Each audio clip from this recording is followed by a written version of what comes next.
Welcome to episode 10 of the Jacksonian. As I have with me is Kevin Borba, the host of Locked On Buffs, the writer for Cardinal Country and Athlon Sports.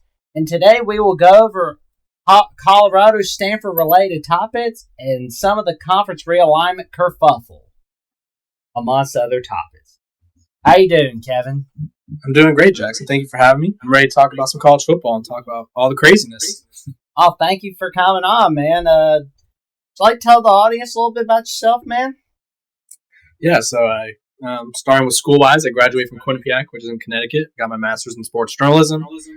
Like Jackson said, I cover Stanford for SI's Fanation. I cover Colorado and the rest of the Pac-12 for Athlon, and so I'm a little bit all over the place, and I host a Colorado podcast as well. So if you have a team out on the West Coast, I probably cover it in some capacity. Yeah, well, maybe you cover Oregon State. I got a feeling you cover them pretty well. Of course.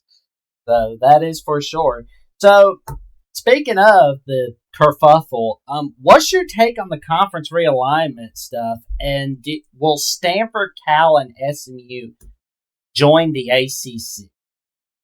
Yeah, I think to start with the entire Pac-12 aspect of it, for one, I always like to say it's unfortunate. My first job out of school was with the Pac-12, and so there's going to be a lot of people that are likely losing their jobs, which I think kind of gets overlooked in the whole scheme of things. But unfortunately, it was mismanaged by George Kliavkoff. I always mess up his last name, the commissioner. I think it was mismanaged by him. I think they really should have prioritized expansion first, and then maybe getting a deal. And then they also probably should have not listened to some random professor that gave them the estimation that they were worth $50 million when ESPN was offering $30 million. So they just were mismanaged the entire time, and I think it's unfortunate for college football. I think we could all tell we're going to a situation where it's going to be a 2 or 3 super conferences, and we're kind of losing the geography aspect of college football and rivalries that we grew up loving and watching. And so that part kind of stinks. I'm not a fan of the super conferences, and I'm sure in about 5 to 10 years, some genius is going to come up with an idea because programs aren't going to be happy being in these super conferences and not competing. So some genius is going to come up with an idea to kind of separate the conferences by location. And I think we'll go back to what we once were or something similar. In terms of the ACC and where Stanford, Cal, and SMU lie, I think it's kind of as every day that passes, it looks worse. Realistically, the deadline that Pete Thamel was saying was week 1, and we are currently right in the middle of week 1. I think there's games tonight. There's a handful of games tonight. Utah plays tonight. Arizona State plays tonight. And obviously week 1 will officially start on Saturday. So if we don't hear anything in the next couple of days, you have to imagine that Stanford and Cal and SMU may not be getting that ACC approval, which is unfortunate for them because then they have to kind of revert back to the Pac-12, and they kind of have to figure out things from that angle, and it could affect their recruiting, their money, and other things like that. So it should happen in the next couple of days. If it doesn't, it's not great. Yeah. Well, I mean, it's not as bad as for schools like Oregon State, Washington State. Now, those two, they're really getting screwed over. But I do have a feeling if Oregon State's in the Mount West, it'll be kind of like when TCU was in the Mount West, where they were just kind of running the town in that conference. Yeah, I think Oregon State and Washington State, for that matter, too. I think they'd easily – Oregon State for sure right away would dominate the Mountain West. I think Washington State could eventually get there. But it's not really about the on-the-field stuff that they wouldn't be fine on. It's like the money-wise. So, when they're in the Pac-12, I want to say it's like $20 to $30 million a year. The Mountain West makes like 4 to 7. So you're losing millions of dollars, tens of millions of dollars every year. You're no longer considered a power conference, and that kind of diminishes your status on the recruiting trail, kind of diminishes how recruits will view your program and stuff like that. So it's unfortunate for them, but they have to kind of wait and see what happens to Stanford and Cal, because until that's decided, Washington State and Oregon State can't really make a move yet. Well, I'll be honest, though. I'm really sad for all the schools involved, but, it was the looking down on other schools such as like TCU and Texas Tech thinking, oh, well, we're too good to add those schools in our conference. Like, because I heard something like that was happening, and also I remember the messing up not once but twice on getting Texas and Oklahoma, trying to get them to join the pack in 2010 and 2011. That's in terms of that, that's both cases. The common denominator was the Pac-12 thinking they were fine and not really thinking ahead. So like in 2010, 2011, like you mentioned, I think that was Larry Scott at the time was the commissioner, and then USC's president or AD, whoever it was at the time, didn't think that they needed to expand. And then fast forward to a year ago now, or a year and a half ago, Texas and Oklahoma were off to the SEC, and the Big 12 was kind of in a situation where they seemed like they were going to collapse. And so they were coming to the Pac-12 and asking to join, and USC's president, Carol Folt, was like, no, we don't need to expand. And then obviously USC and UCLA left. So whether that was like a checkers or a chess, not checkers kind of move, that basically kind of, in a way, crippled the Pac-12 from, realistically, the Pac-12 could have been what the Big 12 is right now. And we wouldn't think anything of it. They missed on that opportunity, and just another instance of them being mismanaged. And I think it'll be a lesson for commissioners of college conferences to always be thinking ahead and be selfish, because realistically, no other conference cares about you. Yeah, money's always important too. Yeah. Oh, yeah, that's the thing. So when Colorado was called to join, was announced that they were rejoining the Big 12, did Coach Prime have a part in it? I think yes and no. I think a lot of people kind of took that, because there was reports and kind of comments saying that he wants to be in the Big 12, so Colorado's going to go in the Big 12. Is that partially true? I'm sure he wanted to be in the Big 12. He has ties in Dallas. He played for the Cowboys. His kids all grew up in Dallas. But I think it's more so Coach Prime helped facilitate the move by being at Colorado. Because, and you can answer this question, Jackson, do you think Colorado's as attractive if, say Carl Burrell wasn't fired after last season, they're coming off 1-11 season, this year they go 3-9. Are they an attractive candidate for expansion? Probably not. But when you have Deion Sanders, who is selling out spring games, has a spring game televised on ESPN, and you're the Big 12, who really doesn't have a brand right now. There's not a single brand in the Big 12 where it's like millions of people will tune in to watch that team.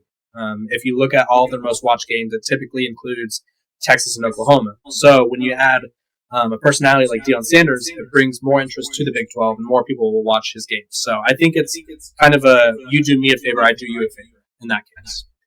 Well, to your point where you asked if I think Colorado's an attractive option for conference realignment without Coach Prime, well, they got the TV market, the Denver TV market. You take Prime out of there, the only calling card is the Denver TV market. That's pretty much it.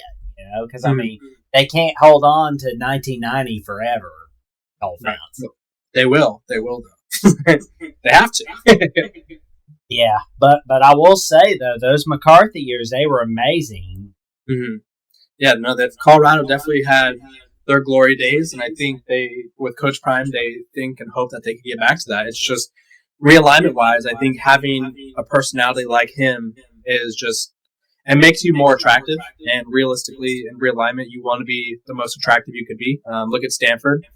Stanford was probably one of the best programs in college football. I think they were 15th in terms of wins over this past decade, and they're sitting at home right now kind of homeless. Like, they don't have a conference to call home, and it's because in the past 3 years, they were bad and irrelevant. And so you could be bad, like Colorado's been bad, but now they're not irrelevant. So you don't want to be bad and irrelevant. That's kind of the case for Stanford right now. Well, I mean, it would help if they had Jim Harbaugh still, and if they had the David Shaw era from 2011 to 2015.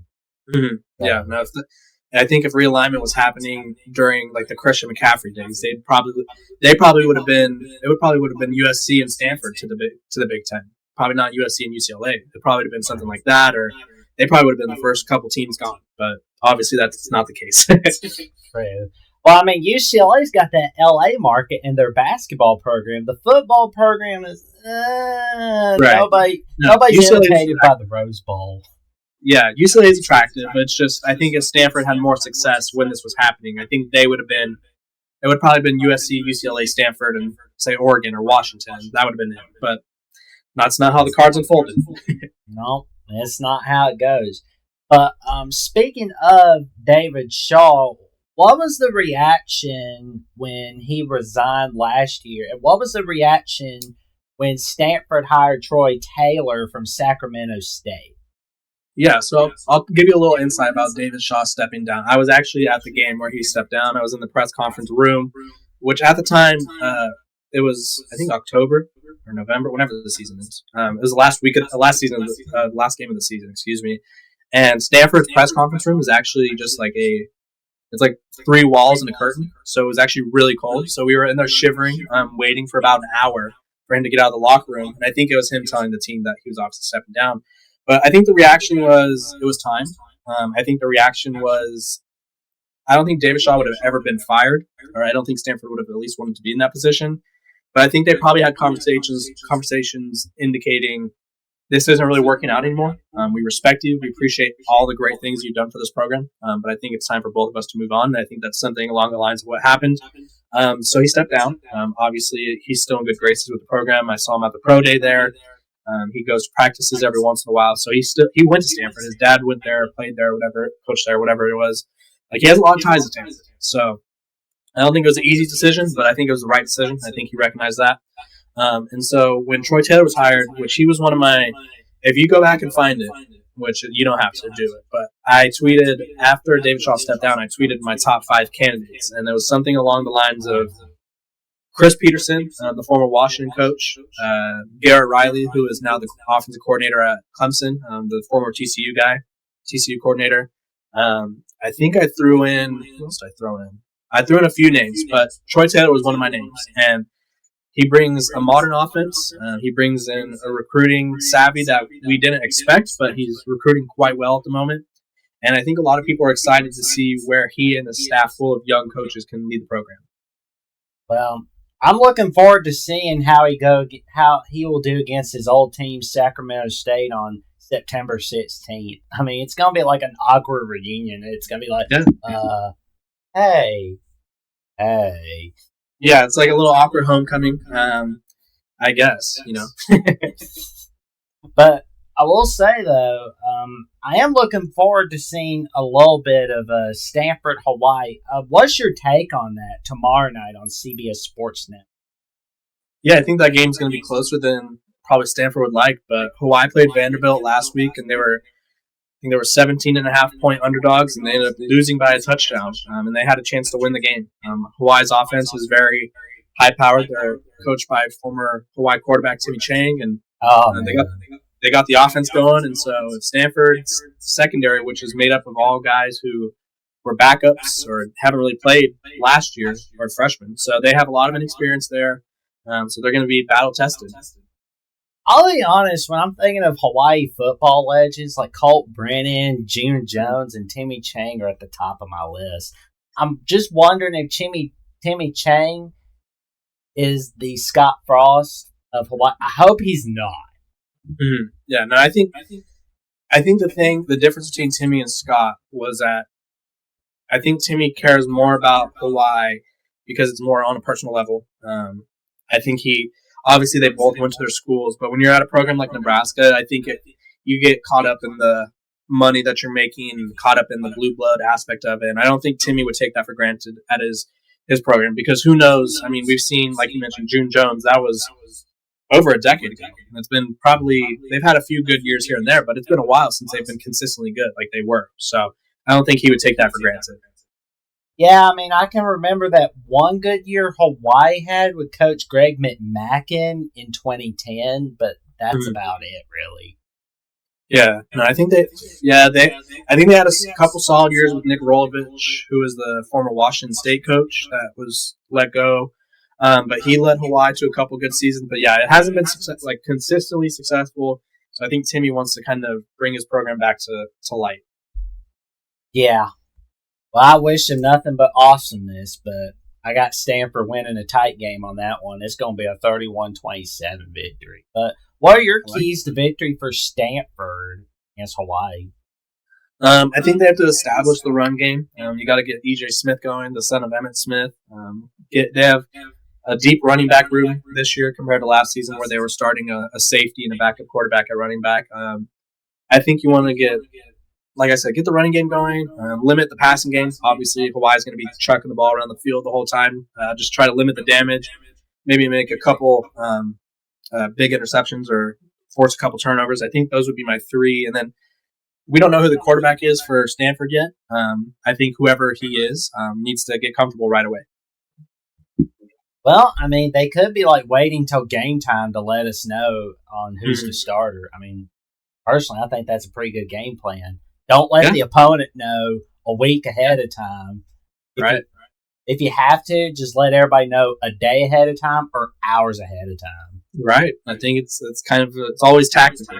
Always thinking ahead. Coaches always think certain things give you an advantage. I think for Stanford though, there are three quarterbacks that could start. They combined for like 31 career passes, so there's not much film to go off of anyway.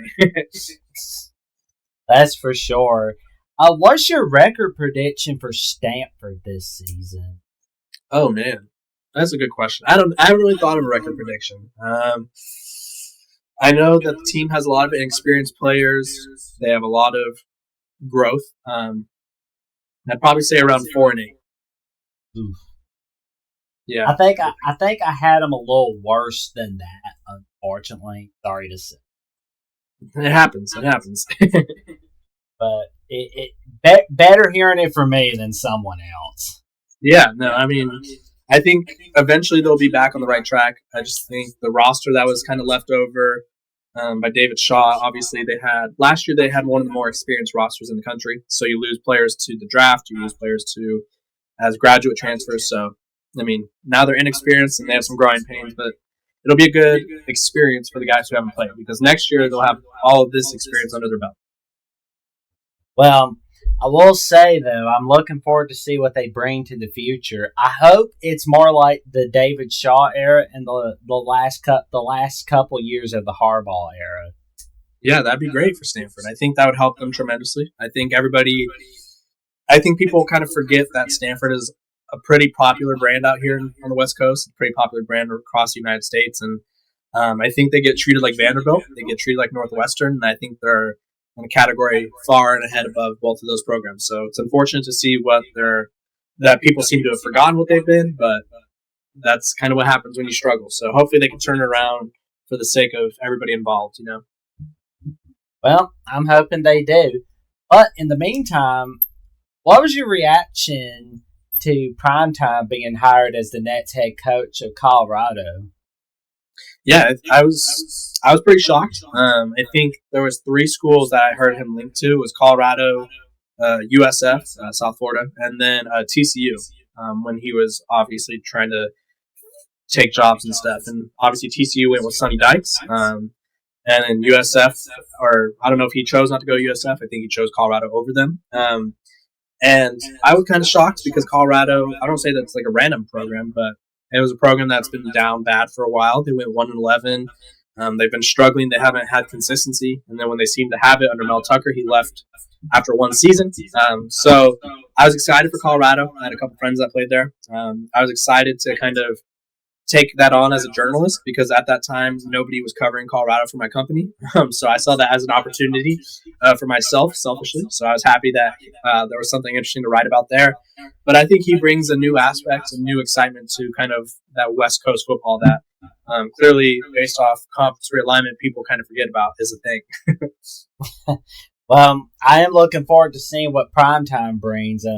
I hope he's not leaving soon, but then again, I always think about that 60 Minutes show that he did last October where somebody asked him, what would it take for you to leave for a Power 5 school? And he goes, well, I'd listen to the offer. Yeah, I think that's the hard part about college football and saying things, especially in the social media era, because I think, especially, you're probably alluding to him saying that he was led to the HBCU level by God and stuff like that, right? Like, people got on him for leaving, and it was like, when there's a better opportunity, there's a better opportunity. He talked about all the people's lives he changed just by taking the Colorado job. His sons get to play Power 5 football. His son, who wants to play quarterback in the NFL. Probably wouldn't get the same look he would get at Jackson State as he would at Colorado. He brought in some trainers from Jackson State to young students who have the opportunity to study at a world-class institution. He brought in coaches who got to coach at a Power 5 level. And so I think a lot of people criticize him. I don't think he deserved all the criticism, but I think that's just kind of the world we live in. People kind of hold on to everything you say, and they just wait for the right moment to use it against you. To your point about how everybody kind of holds on to what you say, it was kind of like 2021 where Lincoln Riley was like, I'm not leaving for the SEC. He said he wasn't leaving for the SEC. He didn't say he was staying at Oklahoma. That's right. Yeah. People hold on to it, and I think even if he said I wasn't going to leave Oklahoma, I think people need to realize that no coach is going to be like, yeah, I'm going to leave, but I'm going to focus on this game. I think people need to realize at the end of the day that every person, regardless of it's a head coach, a doctor, a lawyer, journalist like myself, we're all going to do what's best for us at the end of the day. And I think people forget that aspect. People forget that the world runs on money, as you indicated earlier. So money shouldn't always dictate our decisions, but money talks. Money talks, BS walks, as they say. Yes, that's true. I like that. It's a saying I've heard a few years back. I like it. But I will ask though, what's your take on the Big Noon kickoff, Colorado TCU, aka the future Big 12 conference game? Yeah, I think it's another example of just how popular Deion Sanders is. His first two games at Colorado are going to be on Big Noon kickoff. The one versus Nebraska will be as well. People are going to be tuned in. I think it'll be a great opportunity to show either how well his transfer portal experiment is going, or he's going to end up becoming a meme, I guess, because people are going to want to take advantage and kind of make fun of him if he loses. But I think it's a great opportunity for Colorado to put on a show, and I think for TCU it's a great matchup to kind of bounce back, because our last memory of TCU is them getting boat raced by Georgia in the championship. Yeah, I mean, you got the national runner-up and the team that everybody's been hearing about all year long, all off-season long, from the spring game to the summer to week one, Colorado. So that's gonna be sweet. It's gonna be exciting. I can tell you that. So, what are the keys to victory for Colorado against TCU? Yeah, I think they have to limit the pressure on Shedeur Sanders. They gotta make sure that he has a comfortable pocket. They need to make life hard on Chandler Morris. I think we saw last year Chandler Morris struggled against what was one of the worst college football teams probably ever. And so if they could kind of get that pressure and get under his skin like that team did last year, that could help. And then they got to be able to score when they can. I think this TCU offense with Kendall Briles and Sonny Dykes calling the plays is going to still be explosive. It's going to be different than Garrett Riley's offense, but they got to limit the blows, and so they got to keep up. Yeah. I'm looking forward to seeing that game for sure. It's going to be really fun.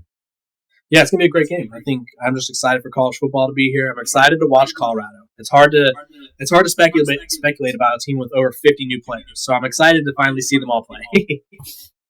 Although for week 2, I'm definitely going to be really excited about Colorado, Nebraska, because like every year when I think of Black Friday, I'm usually thinking about Colorado, Nebraska.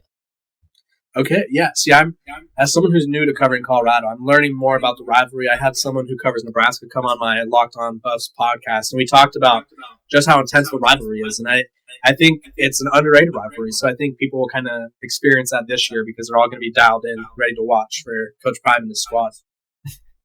I'll be honest. Like when I think of Black Friday, I'm thinking about college football. I'm not sitting there thinking about the shopping. I didn't realize it was a shopping day until like I was 15 years old. I was like, it's a big shopping day. Great deal. I was like, I thought people just watch football at home for Black Friday and not go to stores for Black Friday. I didn't know that. They're camping out at your local Walmart hoping to buy a new TV. Yeah, I'm not in a hurry. I'm plopping my rear end for the ball games. I like it. Especially this year where there's like college football games and an Amazon Prime NFL game. I'm flipping between all those. Oh yeah, you gotta have I'll have multiple TVs set up. I'll have like my laptop, a couple TVs ready to go. There you go. I got the computer set up. Got the iPad, the phone, the TV. I got everything. That's the perfect setup right there. But I will say though, what's your record prediction for Colorado this season? Yeah, I think I'm at like a solid 5-7. I think that's like feels safe. I think they could make a bowl game and be 6-6, but I don't know. I need to see them play. It's hard to make predictions for both Stanford and Colorado because I would say 90% of both these rosters have not played. I think having the exploiting the transfer portal, I think that's going to help plenty. It should. We'll find out though. We'll find out together. Because it's like I'm not too worried about Colorado missing the bowl because I'm like, look, if Coach Prime was able to get a 5-star recruit to come over to Jackson, Mississippi, he can get a lot of 5-star transfers to come over to Boulder, Colorado. Boulder's nice. I visited for the spring game. It was very nice. So yeah, I think recruits and transfers just want to see some success, and so I think winning 5 or 6 games would be huge for them. Oh man, that's for sure. I don't think they're going to beat TCU, though. I'm thinking that's going to be like a 42-24 victory for TCU, but I do think Colorado does beat the spread. So that could be like on bad beats with Scott Van Pelt. I agree with you. So I guess we'll both be on there. Maybe. I hope so. But I'm looking forward to Colorado, Nebraska more.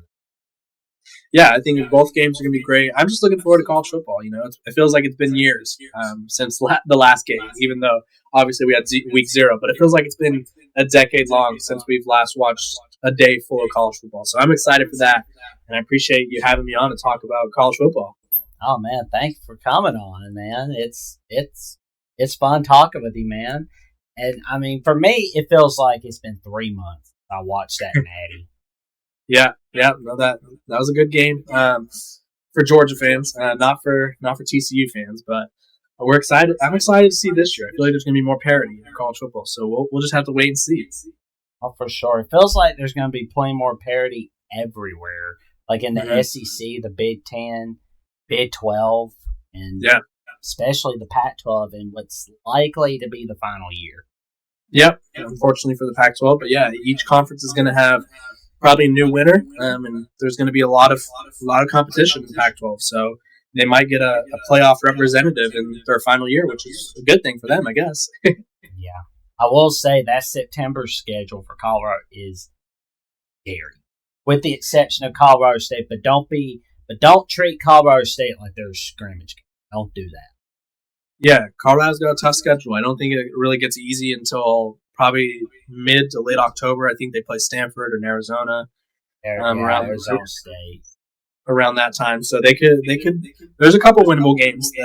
If they could at least finish September 2-3, 3-2, I feel like that's a good place to be. Last place you want to be is like 1-4 or 1-5.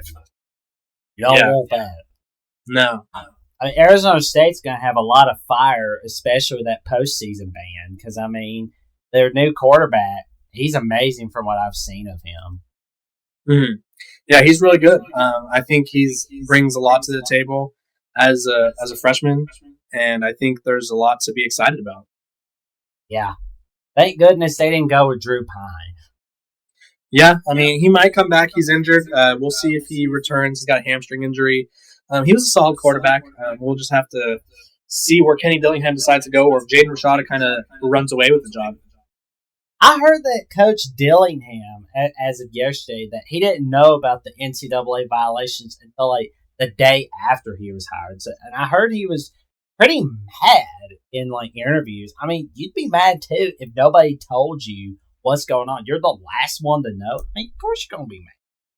Yeah, I think it's unfortunate because when you think about it, he didn't have anything to do with any of the violations, and he brought in over 50 new players himself, and none of them had anything to do with it. So it's kind of when you get punished for someone else's actions, it kind of sucks, I guess, for lack of a better term. That's all right, man.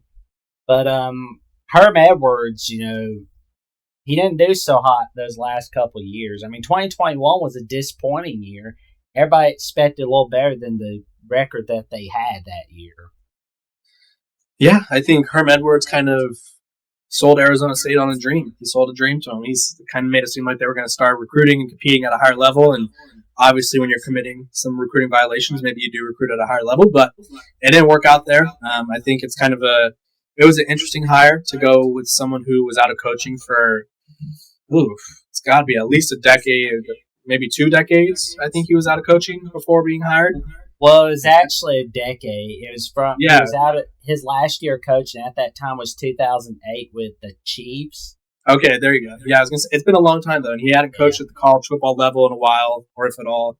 So very interesting hire. Yeah, 2009 to 2017, he was at ESPN, and at one point, 2016, he was doing the Blitz with Chris Berman on SportsCenter, doing like some of the NFL primetime highlights. Gotcha. Yeah, no, he was interesting hire, but that's what college football is all about. I guess Arizona State loved watching the Blitz that much. maybe. I mean, maybe they should have gotten Chris Berman on the staff. That would have been cool. Yeah. I mean, he looks like an assistant coach right there, man. He does. I think he would have added some great commentary and some interesting takes on whatever was happening. Oh, man. Dude is awesome. Like, when I'm thinking of ESPN, that's the guy I'm thinking of, and Stephen A. Smith, of course. Yeah, 2 great talents over there at ESPN.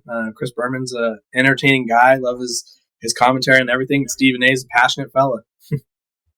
So, before we wrap this show up, what are your final thoughts on everything going on with Colorado, Stanford in week 1? One thing I was just thinking about was Florida is going to be traveling to their first non-conference out-of-state game for Utah. And it's going to be first time since 1991 at Syracuse, where they lost big time. I guess that's why they don't like going out of state or out of the region.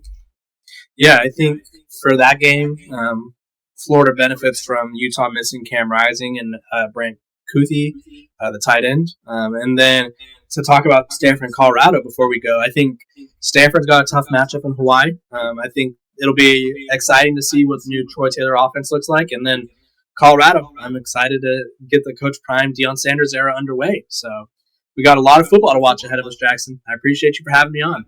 Well, thank you for coming on. For those who don't know where to find you and want to talk about Colorado, Stanford, or basically conference realignment as a whole, or college football in general, where can they find you? Yeah, you can find me at Kevin_Borba. You guys can follow me at my Locked On Buff stuff, which you can see below me right here. I'm on Instagram at Kevin_Borba as well. So just shoot me a message. We can talk about college football. We can talk about everything in between. So yeah, appreciate you for having me on, Jackson. I appreciate you for plugging my sites and stuff. Oh, thank you for coming on. It's always awesome talking to an expert of college football, man. Especially experts on Stanford football and Colorado football. You can also find Kevin Borba on some of these fantastic articles that he's written for Sports Illustrated's Fanation, Cardinal Country, on the link above you, or above me and Kevin. Mm-hmm. You can find the Athlon Sports link, where you can find some of the wonderful articles from Kevin Borba. Yeah, for sure. And until my next episode, this is Jackson Johnson, the host of the Jacksonian, and with me is Kevin Borba, the host of Locked On Buffs, writer for Cardinal Country, and writer for Athlon Sports. So long, everybody. Like, comment, subscribe, and click notifications on the bell. Later.